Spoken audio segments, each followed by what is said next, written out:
Every club. Every day. The Global Sports Podcast Network. Hello and welcome to the Daily Brighton podcast. We are brought to you by the Global Sports Podcasting Network. And today I am on the crossover with Nathan from the Wolves podcast. So we are going to be previewing the game at the weekend where Brighton are going to be hosting Wolves. Let's get straight into it, Nathan. I'm a bit concerned because obviously you guys haven't picked up points. I just had to get that in there, sorry. But I feel early low blow. Yeah, that's it. I feel like Brighton, when they come up against teams like Wolves and teams that are going to really work hard, maybe not your fancy teams like Arsenal. It feels like we turn up for like the Arsenals, but the teams that are really going to work hard and press us, it always seems like it could be a slippery banana skin for us.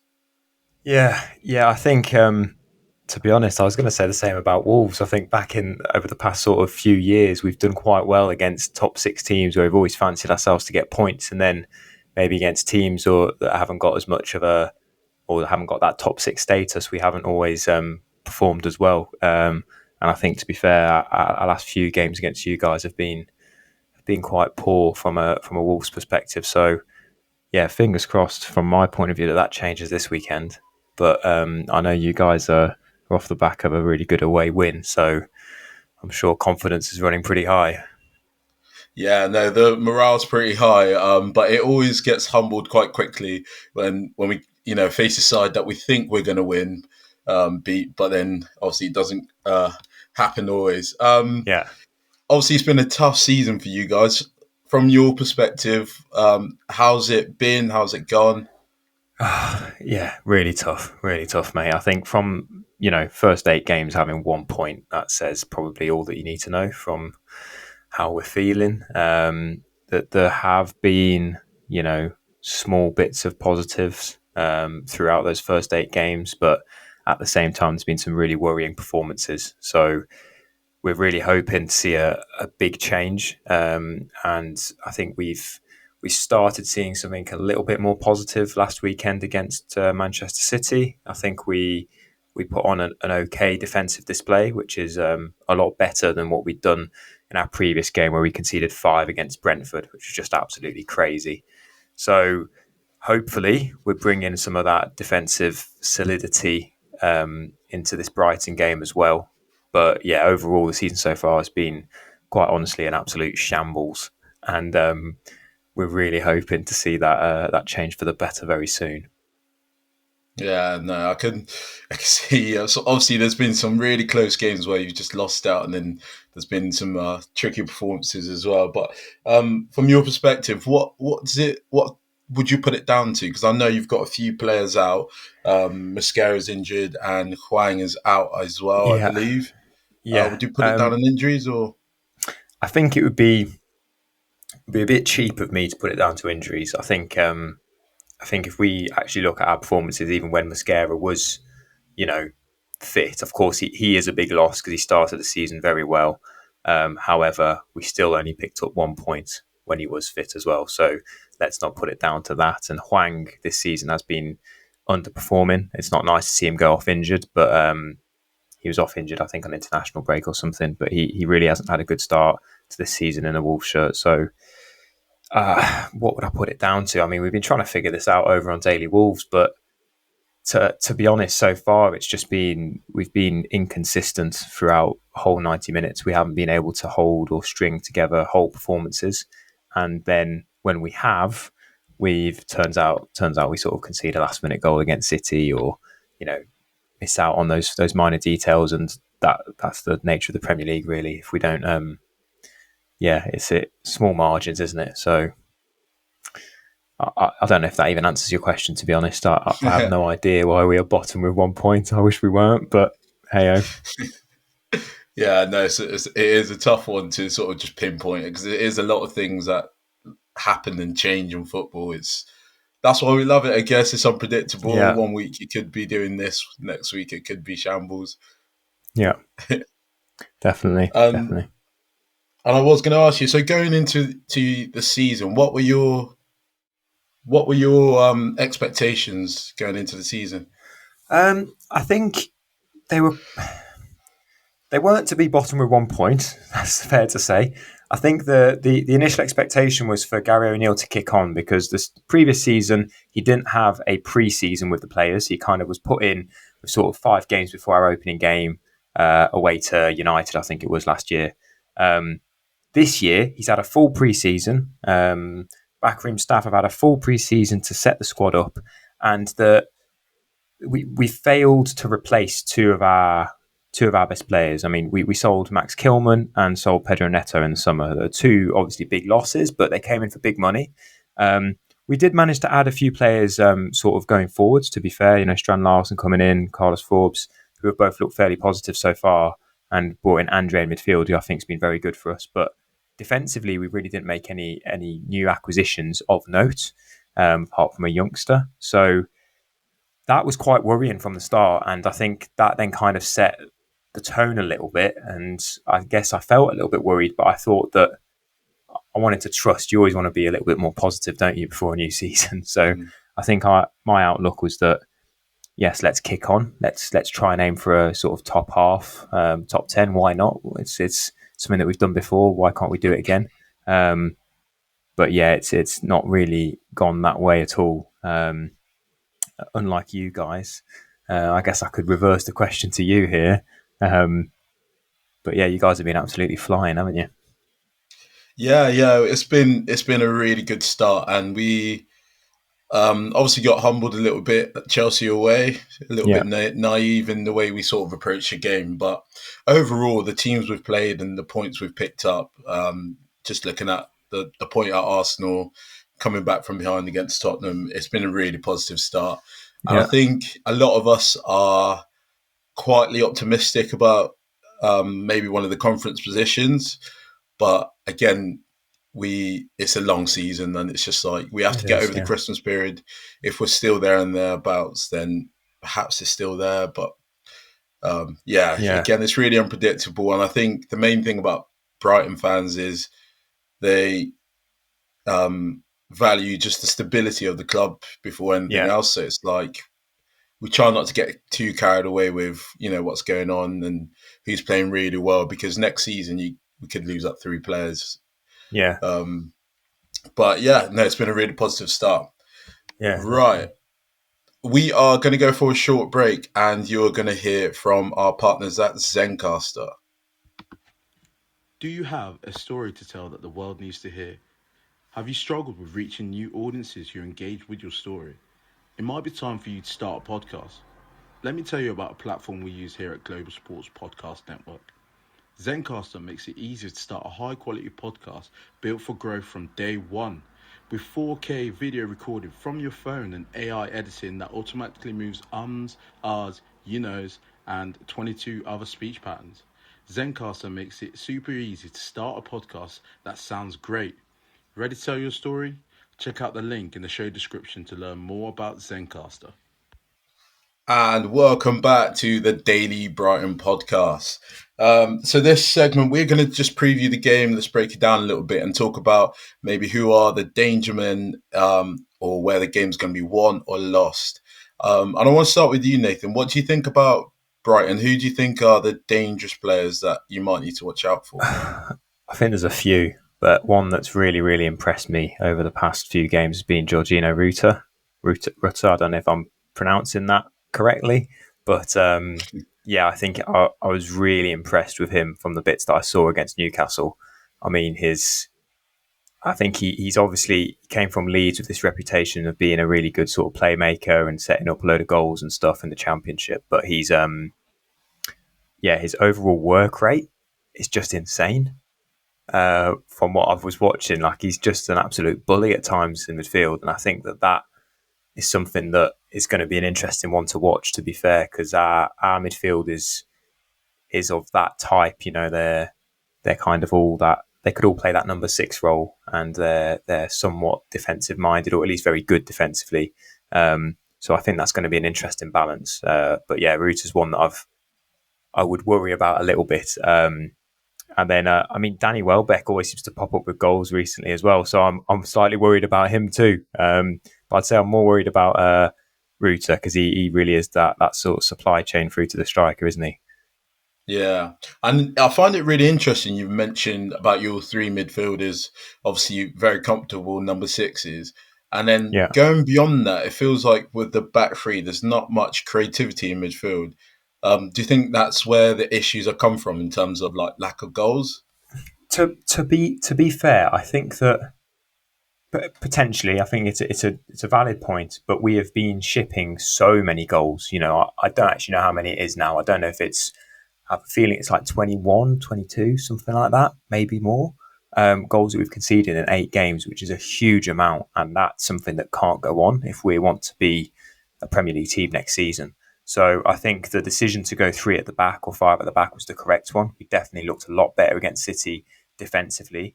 But naturally, if you do play 3 defensive midfielders in front of a back 5, it's a very, very defensive lineup. You're not going to see as much of the ball as you might want to.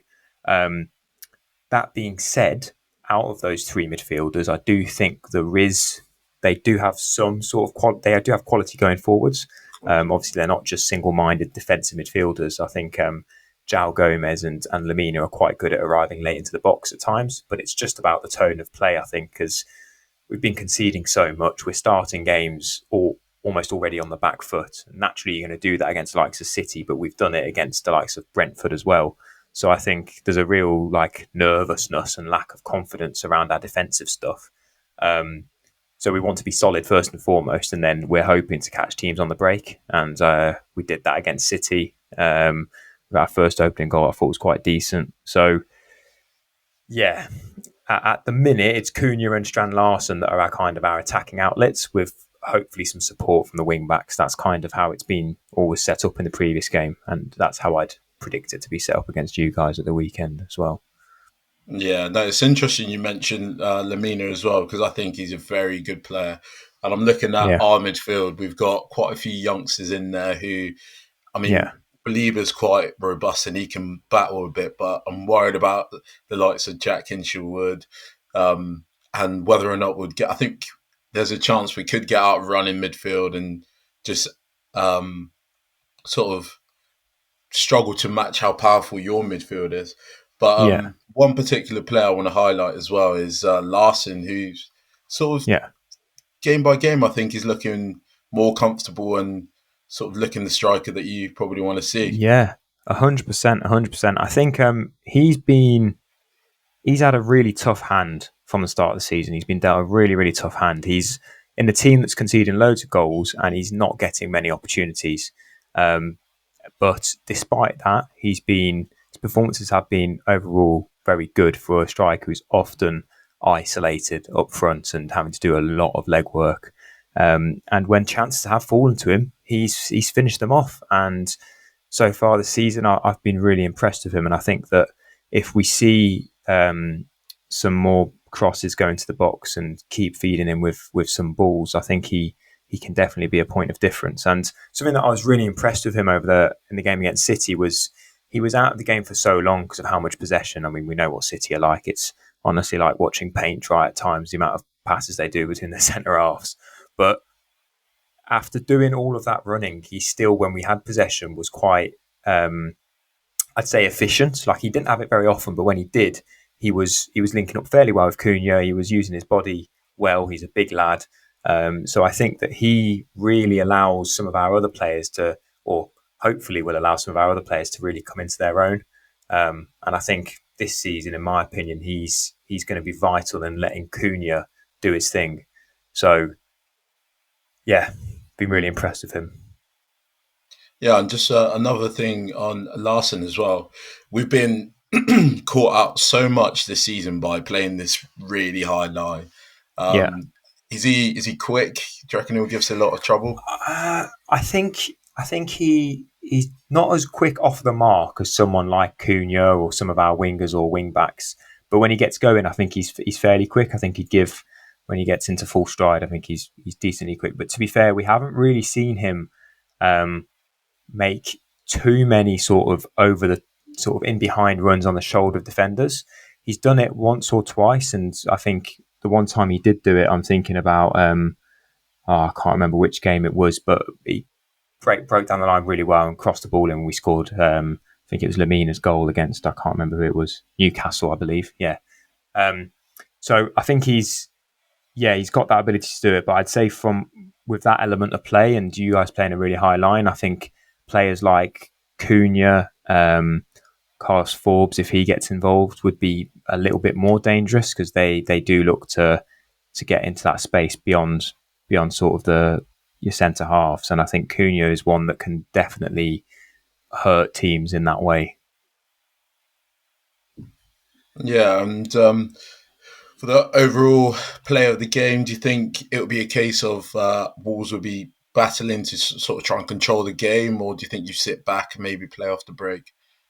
I would be surprised if we sit back from the start. I don't think Gary O'Neill, after the previous performance, which was an okay performance against City, considering the circumstances, I don't think he wants to go all out. I think it'd be a fairly balanced performance, but when we have the ball, I really hope that the instruction is to try and impose ourselves on the game. And as you said, I think there's definitely an opportunity to do that with the midfield matchups that are going on, which is really why I think that Ruta is a really important player in the game. And if he has a good game, it could be the difference for you guys, or if he has a bad one, for us as well. Because I think that he brings an element of physicality to your midfield that when I look at that, I think, he's quick, he's good on the ball, he's also really, really aggressive, and so he's not going to be, sort of bullied off the ball from our free midfielders who at times can bully other midfielders. So, yeah. Yeah, and you talked about that guy, Danny Welbeck, as well, who's unfortunately, I think he's going to miss this one because he's injured. So It could be your day. It could be our day indeed. It could be. So who would be his replacement up front then, do you think? So Evan Ferguson's just come back from injury. Okay. So possibly, I think possibly Evan Ferguson starts and then Ruta will play off him. Okay. But yeah, it could be sort of a bit of Hertzer could sort of switch it up as well and perhaps put Ruta as the 9 and interesting. get a different 10 in. Yeah, and what? But yeah, it'll be. Go on. No, you go. Okay. I was going to ask, what do you see as your kind of main threat to the Wolves side this weekend? Who do you think or what is it about this Brighton team that I guess we should be worried about? I think with Batoma coming back, and I'm hoping Minte starts because Ruta will play down the middle. I think where Brighton will find joy will be that spaces between, if you do go over back three, that spaces between the wing back and the wider centre backs. If we can get them isolated with our wingers, I mean, Matoma's electric and there's always quality at the end of what he does. I think that could be our sort of route to success. But again, the midfield battle is going to be really interesting. Really need Ruta to sort of help out in there. But I think that's our route to success. Yeah, it's interesting you say that as well, actually, because I would also say that defensively, we as a back five looked better because our centre halves or our wide centre halves had that support from the fullbacks. I think that's something that we've really struggled in so far this season, is when playing a back four and our centre halves have been isolated. Dawson's been brilliant. Last season he was fantastic for us, but he's, I think he's 34 now. Even though I do still call him Ballon Dawson, I think he at times in a one-on-one scenario can be a bit leggy. Totti Gomez, I really like his attitude. I like all the effort that he puts into his tackles, but I mean, bless him, on the ball at times he looks like he's playing with Doc Martens on. So there's situations like this where I think if those players get isolated, we are in trouble. So having a back five, hopefully from our point of view, our wing backs can stay nice and close to those centre halves and not allow your wingers inside of them. Because I do think, I think you're absolutely right. Mitoma's done it before against us, where he had the liberty of the whole of Molineux last time you guys came to us, and he ran the whole length of the pitch pretty much unchallenged. So I'm really hoping that there's no repeat of that. Yeah, no, that's it. And I think another way perhaps we might see joy is if you, I don't know, if you tend to play out from the back. At the moment, we're pressing really aggressively. Actually, that could be a good thing for us and also a bad thing, because if you go Yeah. long, you could catch yourself. But yeah, we press quite aggressively if you play out from the back. We haven't really played out from the back much this season, and when we have, it's looked very shaky. I do think that some of that was down to the fact that Sam Johnston, who's came in the summer, isn't the greatest with his feet. It has been nervy at times when he's been in goal, and then, as I mentioned, Totti Gomez on the ball is wobbly at best. So I think that with a back five, we may, because Dawson's quite good on the ball, we may look to try and play out from the back. But I think that, as you say, that it might be a better approach for us to go more direct and try and get the ball as quickly as possible up to Cunha and Strand Larsen, because I think Strand Larsen he does really well with his back to goal, and if he's able to get some flick ons and sort of hold the ball up there, and he's got players around him like Cunha, like Forbes, I think that's when we can create some sort of issues for you guys. Nice. Right, we're going to go for another short break and we'll be back after with some score predictions. This podcast is part of the Global Sports Podcast Network, the only network bringing you exclusive daily news and views on your Premier League team, the Premier League, women's football, and fantasy football. A unique listening experience that puts fans first, bringing you the very latest breaking news from your team. Subscribe wherever you get your podcasts and make us your first listen every day. Global Sports Podcast Network. Every club, every day. Hello and welcome back to the Daily Brighton podcast. So we're going to talk a little bit about your expectations of for the rest of the season, and also want to hear some score predictions at the end, Nathan. But let's jump straight in. What are your feelings at the moment? Do you think that this is just a moment where Wolves need to just dig in and then you pick up your points when you see, the likes of Ipswich and just make it, or is it panic stations? It's very close to panic stations, if I'm honest. I think the one small positive that we can see as a positive, hopefully, is our run of fixtures coming up. Our next 10 games, we should look at them and think that we can get points out of all 10 of those games. We've got within the next 5 games, we've got Palace at home, Southampton at home, and Bournemouth at home. With obviously you guys away this weekend, as well as Fulham away in between those fixtures. So we should look at those and think that, those 3 home games are must wins at this stage in the season, considering our start as well. And to be fair, every away game is as well. We must be getting points on the board. It's very close to panic stations, and I think Gary O'Neill's been under a little bit of pressure. He's been lucky in a way with the run of fixtures, because it's almost the media and people talking about it has been, Wolves have been unlucky. They've had a tough run of fixtures, unlike some of the others that are down there. But we can't use that. Let's not pull wool over our eyes. We can't use that as an excuse for the performances that we've seen sometimes. So, yeah, small positive change of fixtures. Hopefully, we can get some points together and get on a decent run, because it's much needed at the minute. So yeah, that's my thoughts. Yeah, nice. And Brighton are obviously on the complete other end of the spectrum. Yeah. With, I've just now realised, when you haven't thought about, having a tough time in the Premier League, just now realise it's still a thing. That's just rubbing it in there again, mate. Thanks very much. I'm sorry, mate. I had to. I need to stop taking top 10 for granted. I'm literally speaking to the other boys, and I was like, if we finish 10th, that's a failure. Things like that. But that's actually a good finish for you.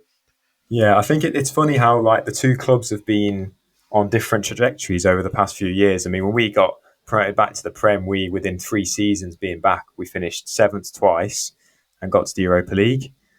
And then, since then, it's kind of been a slow decline, as sort of Nuno left and our new managers have come in.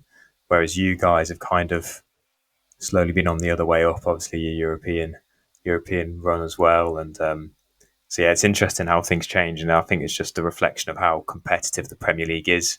And when one team drops its standards, there's someone else who's ready to go and take a European spot and sometimes dominate that space. Yeah, I've been really impressed with Brighton over the last couple of years. One of my close mates is a Brighton fan, unfortunately for me, and so he reminds me quite regularly of how well they're getting on. But yeah, what would you sort of attribute your success down to this season? Obviously, you've got your new manager that's come in. Is he the sole reason to it, or are there a few other things going on?